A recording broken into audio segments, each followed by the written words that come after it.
بسم الله الحمد لله والصلاة والسلام على مولانا رسول الله وعلى آله ومن والاه. أيها الإخوة والأخوات، السلام عليكم ورحمة الله تعالى وبركاته. الموضوع ديالنا اليوم إن شاء الله الرحمن الرحيم هو غادي يكون على الصحراء الشرقية المغربية المحتلة من طرف الجزائر. الصحف العالمية اليوم تناولات هذه القضية هذه بشكل يعني ما سبقش له مثال. فهذه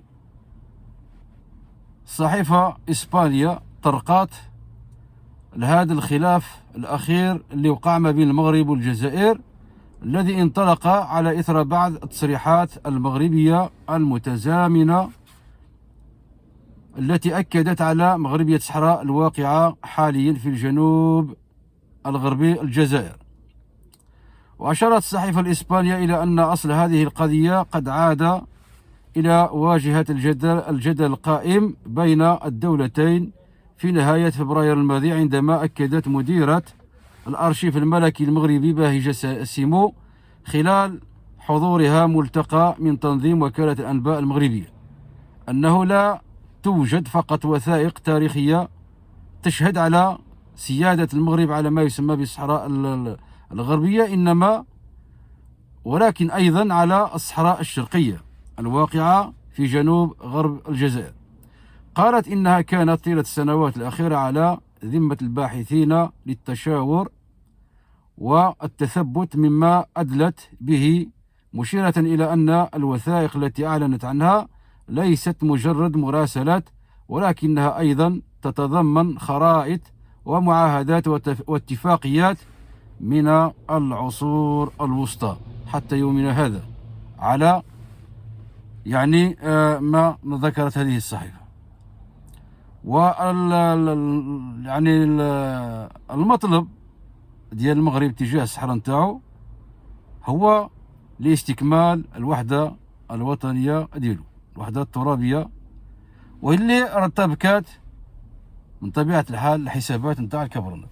الصحراء الشرقية تكلمنا فيها وتكلموا فيها الاختصاصيين والمؤرخين الجزائريين قبل المغاربة، وأكدوا بأن هذيك الصحراء يعني كما أكدت الوثيقة نتاع لاله مغنية، يعني المعاهدات نتاع لاله مغنية كتأكد بأن الصحراء الشرقية مغربية ومكتوبة وراها عندهم، وكيعرفوا بأن هذيك الصحراء مغربية. اش داروا هما؟ عارفين بأن هذيك الصحراء هذيك راها فيها يعني الخير فوق الأرض وتحت الأرض، وبغاو باش يجمعوها عندهم، جاو يلهيو العالم ويلهيو الشعوب في الصحراء اللي كيسميوها هما الغربية الآن، وهي حررناها في سنة 1975 من الاستعمار الإسباني، حينما ذهب الآلاف من المغاربة ومنهم من العوائل نتاعنا، يا ودي من العائلات نتاعنا مازالين راهم حيين يرزقون، مشاو هداو الأجساد نتاعهم يعني الأسلحة الإسبانية، ومشاو باش يموتوا في سبيل الله ويرجعوا بلادهم. لكن الإسبان عرفوا بأنهم أراهم محتلين أرض مغربية وسلموها لهم يعني سلميا. لو كانت هذيك الصحراء مش نتاع المغرب، والله ما ينسحبوا الإسبان، ما ينسحبوش. انتم واش بغيتوا؟ حنا مستعمرين هذه الأرض، هذه مش ديالكم. إلا بغينا حنا كاع نسلموها، ما نسلموهاش لكم، نسلموها لأهل الأرض. ما كانش تما كاع شي دولة ولا شي واحد يطلب فوقاش الطلب نتاع الصحراء، حتى ناضوا طلبة نتاع الصحراويين اللي كانوا يقراو في مدرسة محمد الخامس في الرباط، وقاموا بالمظاهرات وطالبين بحقوق، وقال ما هنا ما تهنا راهم حقرونا وهما عندهم ميزات احسن منا وكذا. جاو مرة أخرى عند المسؤولين في الرباط وطلبوا منهم الأسلحة باش يمشيو يعني يحروا الساقية الحمراء والذهب. كاع ما قال لنا الوزير، راه حشا لنا هضره، راه ما سبنا، راه ايوا حنا الريافه، راه حنا اكلين العصا اكثر منكم، حنا راه ضربونا بالتياير، يا ودي خزنونا تحت الارض وما سلمنا حتى من شي واحد منهم. ونوضوا حتى حنايا ننفصلوا. هذه خزعبيلات والطرهات. قالوا لنا يا ودي احنا رحنا الحسن الثاني الله يرحمه سرد لنا الدبابات والطياير وخزنونا ونهبوا الريف كامل الدواء. الريف استباح في هذيك الوقت وما خلاو لنا تما حتى الشعير ناكلوه. ونوضوا دابا نقول الحسن الثاني عفا الله عما سلاف، تم الصلح، والحسن الثاني كان مالك ديالنا وباقي الله يرحمه كان ترحموا عليه لانه جماع المغاربه من طنجة حتى الكويرات. دار شنو دار؟ عفا الله عما سلف، والصلح تم، واللي راهم ينفخوا في الماء العكر او في يزيدوا الزيت على النار فيما يخص الريافه راهم غالطين. احنا الريافه الغالبه العظمى مع الملكيه في المغرب، وحنا مع المملكه من طنجة حتى الكويرات. ما تقول لي ندير دوله هنايا ولا نفصل هنا. الانفصاليين هم خونه، الانفصاليين هما غادي يمشيو لمزبله التاريخ، الانفصاليين هما الجرثومه نتاع الدوله، ولا واحد غادي يذكرهم بالخير. وكيبقى فيك الحال لما كيرجعوا هذا الانفصال عبد الكريم الخطابي هو بريء منهم. لو كان عبد الكريم الخطابي انفصاليا والله لو كان راح حرر يا ودي شمال افريقيا حررها كامله وتبقى فيه الحفره كي كان يسميها هو عبد الكريم الخطابي كان يسمي الريف الحفره.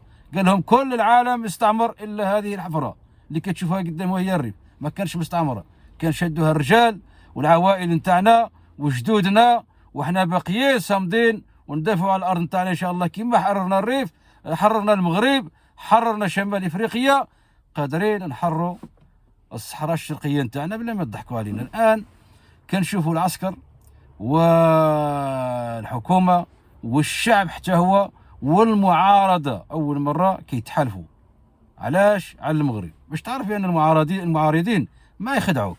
يجيو عندك عند وجدان اللي كينطلقوا منها كسميتو الجزائر. ما عندنا احنا فيكم غرض، احنا عاوناكم اويناكم، اعطيناكم السلاح وعاوناكم بالنفقه وكل ما نملكه من قوه اعطيناه لكم، وما ندمناش وما ندموش. لان علاش؟ هذاك واجب علينا وحق علينا وفرض علينا، ادينا الواجبات نتاعنا. اما انتم خونه احنا كما زال عاد ما رديناش سبته ومليليه ولا الجزر، وانتم درتوا لنا المشكله. احنا درنا لكم هكا، احنا الامبراطوريه العظمى المملكه الشريفه سقطت من اجلكم انتم في معركه اسلي. تما تكشفت العوره نتاعنا حنايا، وتما دخل علينا فرنسيس عطى لنا الطريحه ودارينا الارض كامله وبدا يبطق فينا ويشرذم فينا ويعطي لكم انتم، وفرحانين انتم. لما كانت فرنسا تقطع وتعطي لكم فرحانين، لما حنا كنا واجدين عليكم ونعطيو لكم ونآويوكم وديورنا اصبحوا ديوركم وارضنا اصبحت حتى الاذاعه اللي كانوا يتكلموا بها مع الثوار كانت في وجده، والقشله نتاع التدريب كانت في وجده، كل شيء كان في القياده الجزائريه كلها. وقال كيقولوا لك لا التوانسه عاونوا، التوانسه هما زارين حيين. كيقول لك ودي التوانسه عاونوا، ماشي ما عاونوش احنا غاديين. لكن المراقبه كان يهددهم كما كيهدد قيس سعيد الان التوانسه اللي يعاون شي افريقي ولا ويه في الدار نتاعو والويل له. كذلك كان يقول لهم مراقبه، يقول لهم اذا لقيت عندكم شي جزائري كيتعاونوه ولا تسلحوه ولا تساعدوه السجن والغرامه والضرب والتعذيب. هذا كان يقولوا مراقبه، هذه بالشهاده نتاعهم هما. اما محمد الخامس افتح لكم خزائن المغرب، داكشي اللي كان عندنا قال لكم يا ودي ما تقوليش اعطيني قدا، داكشي اللي تما ديه. شفتي الرجال كي دايرين، وبالعكس اكثر من داكشي. كان غادي يدخل مع فرنسا في الحرب، وداك الاستقلال اللي كنا شديناه كنا غادي نضربوه مع الحيط من اجل هذوك اللي خطفوهم في الطياره واللي كتقولوا لا سلمهم الحسن الثاني. الحسن الثاني ما كانش عليه يسلمهم في المغرب، ما كانش فرنسا مازال عاد في المغرب ومازال الى يومنا هذا ما كانش عليه يقتلهم كاملين. ما كان الحسن الثاني ما داش هكا. الحسن الثاني بريء من داكشي اللي كتنسوا. يقول لك حنا قرينا هادشي وكيقريها لكم في المقررات نتاعكم. وداك الشيء علاش حاقدين الان على المغرب. لما واحد يجي واحد الطفل مسكين صغير مازال عاد حنا في المغرب حتى حنا قرينا في المدارس المغربيه الحمد لله رب العالمين، ولكن والله ما عمرو قرروا لنا شي حاجه على الجزائر. هذا كنقسم.